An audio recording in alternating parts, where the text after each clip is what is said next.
وبيقول له المبنى هيكون عليه حراسة مشددة وأجهزة إنذار لدرجة محدش يقدر يعديها، وكل دول فيه رجالة من أمهر المقاتلين ودول مدربين على القتال بالسيوف وأبطال العالم في الكاراتيه. وبيقول له لو عديت من كل ده هتلاقي يونج، وده عبارة عن ماكينة قتل صينية. وبيقول له آخر دور ده لو قدرت توصل له هو ده بيت راغو واللي حابس فيه سيو. وفي الوقت ده بيدخل راغو على سيو وبيلبسها عقد كان جايبهولها، ولما بتلاقيه في وشها بتتخض وبتضربه، وبيدخل الحراس عشان يحوشوها فبتضربه هما كمان، وبيجي واحد من الحراس وبيضربها على دماغها لحد ما تفقد الوعي.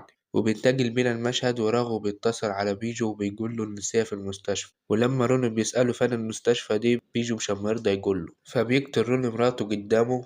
وبيقدر روني يعرف مكان المستشفى ده لأنه خاطف جيم وحطه في شنطة العربية، وبيقدر يدخل المستشفى وبيتنكر في شكل دكتور، وبيدخل قضية وأول ما بتشوفه بتتفاجئ، وبعد كده بياخدها وبيمشي